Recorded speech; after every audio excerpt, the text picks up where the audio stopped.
Rajveer fitness और रैयत दलाल के बीच में कंट्रोवर्सी खत्म हो गई है। इस कंट्रोवर्सी को लेकर राजवीर फिटनेस ने अपने राजपूत समाज को धन्यवाद किया। देखिए ये वीडियो। तो मेरे सारे भाइयों को राम राम, चाहे वो छत्तीस बिरादरी से हो चाहे वो राजपूत समाज से हो। तो भाई कल जो हमारा फैसला हो गया उसमें दो पक्ष हैं हमारे समाज के अंदर, सारे छत्तीस बिरादरी से।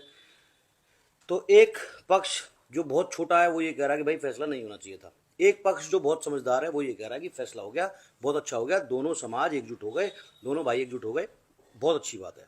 तो सबसे पहले तो मैं पूरे राजपूत भाइयों का हमारे शुक्रिया करना चाहूँगा जो 60-84 से भाई हमारे उस दिन आए, इतना सपोर्ट दिखाया। मेरे एक आवाज़ मारने पे जो सारे भाई आए, उन सारे भाइयों का तहे दिल से शुक्रिया। कभी मैंने लाइफ में ऐसा काम किया नहीं है कि मुझे राजपूत समाज की ज़रूरत पड़े या मैं इतनी छोटे मुद्दों पर बीच में लेके आऊँ। समाज के लिए कुछ अच्छा काम करूँगा तो ऑफकोर्स मेरे राजपूत समाज को याद करूँगा, किसी की मदद करूँगा तो करूँगा, लेकिन ये छोटी छोटी चीज़ों पे, इन मुद्दों पे समाज को बीच में लाना मेरे हिसाब से तो बेवकूफ़ी है, और मैं कभी लाया भी नहीं इसीलिए।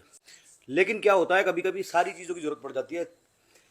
तो मेरे ऊपर उंगली किसी ने उठाई कि भाई ये तो राजपूत ही नहीं, हमें गाजियाबाद जाके पता लगा। तो उस दिन मैंने आधे घंटे का टाइम देके मेरे सारे राजपूत भाइयों को बुलाया, और मेरे एक आवाज़ मारने पे जो इतने सारे भाई हमारे आए कि वो पूरा बिसाड़ा जाम जो आपने करा है उसके लिए तहे दिल से शुक्रिया। वैसे शुक्रिया करना नहीं चाहिए, आप सब मेरे भाई हो, लेकिन शुक्रिया पता नहीं क्यों दिल से आवाज़ निकल रही है तो मैंने क्या कर दूं। और स्पेशल शुक्रिया हमारे शुभम राणा भाई का मेरठ से, दिवाकर भाटी भाई का बिसाड़ा गांव के प्रधान जी का, मेरे राजा ठाकुर भाई का, हमारे अनिल गढ़ोली भाई का फरीदाबाद से, हमारे लोकेश राजपूत भाई का। सबने बहुत सपोर्ट दिखाया, सबने बहुत प्यार दिखाया, थैंक यू सो मच। और अगर मुझसे कोई गलती हुई हो तो भाई मुझे माफ़ करें, मेरे राजपूत समाज के सारे भाई, और प्लीज़ इस चीज़ को ख़त्म हो गई है तो ख़त्म हो जाने दें। अब बात करते हैं कि भैया फैसला नहीं होना चाहिए था। फैसला क्यों नहीं होना चाहिए था, मैं आप लोगों से एक चीज़ पूछना चाहता हूँ कि भाई मेरे राजपूताने खून ने, मेरे माँ बाप ने एक ही संस्कार दिए हैं कि एक तो निहत्थे पे हाथ नहीं उठाना, और दूसरा घर आए हुए चाहे दुश्मन भी हो, अतिथि देवो भव। हमें यही सिखाया जाता है हमारे हिंदू समाज में कि घर आया हुआ इंसान कोई भी हो, चाहे वो आपका दुश्मन है, वो भगवान के समान है। तो किसी इंसान ने जब मुझे गाली दी और वो घर आके मेरे माँ बाप के पैर पकड़ रहा है, पैर छू रहा है, तो मुझे क्या करना चाहिए? आप मेरी जगह होते तो आप क्या करते? आप उस पर हाथ उठाते या उसे गालियाँ देते? तो मेरे हिसाब से तो ये बुजदिली का काम है, सबसे ज़्यादा कमजोरी का काम है घर आए हुए इंसान के साथ अगर आप कुछ भी तरह की बदतमीजी करते हो।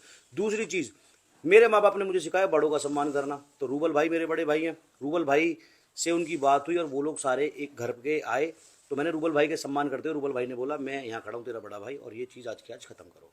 तो जब बड़े भाई बाप समान होते हैं तो भाई, तो रूबल भाई के कहने पे मैंने भी थोड़ी सी नर्मता दिखाई, जिससे कि कुछ भाई नाराज हैं। तो भाई मैं आपसे एक चीज़ जानना चाहता हूँ, being a social media influencer, आप लोगों ने प्यार देकर हमें यहाँ तक भेजा है।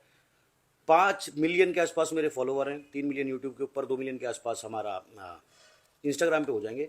तो आप ये चाहते हैं कि मैं समाज को जोड़ना सिखाऊं मेरे छोटे भाइयों को, या समाज को तोड़ना सिखाऊं? कि अगर कोई लड़ाई हुई है तो उसको ख़त्म करना सिखाऊं या उसको बढ़ाना सिखाऊं? आप कमेंट करके बताना मुझे क्या सिखाना चाहिए being a social media influencer. अब जो भाई मेरे ये कह रहे हैं कि भैया लड़ाई खत्म नहीं होनी चाहिए थी, भाई एक दिन तो खत्म होनी है लड़ाई, लड़ाई एक दिन तो खत्म होगी ही होगी। जो आप चाहते हो उसका रिजल्ट मैं आपको बताता हूँ। एक बार जाके आज एलविश के मम्मी पापा का इंटरव्यू देखना न्यूज़ चैनल के ऊपर, कैसे फूट फूट के रो रहे हैं वो। जितने भी लोग हम देख रहे हैं ना, उसके माता पिता को रोते हुए हमारी आंखों में आंसू आ रहे हैं। तो आप ये चाहते हैं कि हम दोनों लड़ते रहते, दोनों में से एक की मौत हो जाती लड़ते लड़ते, और एक के माँ बाप की वो हालत हो जाती जो आज एलविश के माँ बाप की हो रही है, न्यूज़ चैनल के ऊपर हो रहे हैं। तो कोई भी झगड़ा अगर प्यार से खत्म हो रहा है तो उसको खत्म करने में ही मेरे हिसाब से समझदारी है। दूसरी चीज़, ये दो समाज आपस में लड़ रहे थे, जो कि हमारा भाई अजगर समाज सबसे बड़ा समाज है हिंदुस्तान का। कोई आपकी माँ के घर आके पैर छू रहा तो मेरे हिसाब से तो माफ़ कर देना चाहिए। आपका जो भी राय है कमेंट में ज़रूर बताइएगा। Thank you so much. मेरे सारे राजपूत भाइयों का बहुत बहुत शुक्रिया मेरे साथ देने के लिए, मेरे राजपूत समाज का बहुत बहुत शुक्रिया। और कभी भी ज़िंदगी में राजपूत समाज को मेरी ज़रूरत पड़ी, कसम मेरे महाराणा प्रताप की जुबान दे रहा हूँ, कभी भी राजपूत समाज को मेरी ज़रूरत पड़ी, चाहे सर कटाने में, चाहे सर काटने में, चाहे झुकने में, चाहे किसी को झुकाने में, मैं हमेशा तैयार रहूँगा। वैसे भी पहले भी हमेशा रहा हूँ, लेकिन इस बार जो आप लोगों ने मुझे प्यार दिखाया है, सच में यार मेरे पास वर्ड्स नहीं है आपको शुक्रिया करने का। Thank you so much, love you.